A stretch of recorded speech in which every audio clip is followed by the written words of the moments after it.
ഈ ഒരു നാടൻ കപ്പക്കറി നമുക്ക് ബ്രേക്ക്ഫാസ്റ്റ്, ലഞ്ച്, ഡിന്നർ ഏത് സമയത്തും സെർവ് ചെയ്യാൻ പറ്റുന്ന നല്ലൊരു കിടിലൻ കറിയാണ് കേട്ടോ.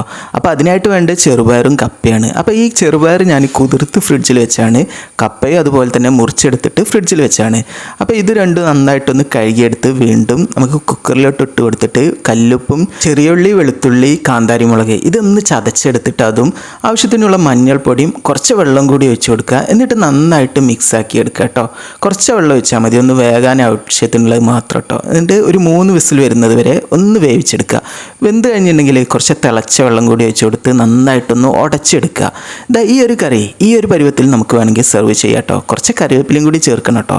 എന്നിട്ട് ഇതുപോലെ വേണമെങ്കിൽ സെർവ് ചെയ്യാനായിട്ട് പറ്റും. ഞാനിവിടെ കുറച്ച് കടുകൊക്കെ പൊട്ടിച്ച് ആ ഒരു രീതിയിലാണ് സെർവ് ചെയ്യുന്നത്. അപ്പോൾ അതിനായിട്ട് വെളിച്ചെണ്ണയാണ് ഒഴിച്ച് കൊടുക്കുന്നത്. വെളിച്ചെണ്ണ മസ്റ്റാണ് കേട്ടോ. എന്നിട്ട് അതിലോട്ട് കുറച്ച് കടുക് ഇട്ട് കൊടുത്ത് നന്നായിട്ട് പൊട്ടിച്ച് ഇതുപോലെ ഇങ്ങനെ വെച്ച് കൊടുക്കുക. ടേസ്റ്റി ആയിട്ടുള്ള കറി തയ്യാറായി. അപ്പോൾ ചാനൽ ഫോളോ ചെയ്യാൻ മറക്കല്ലേ.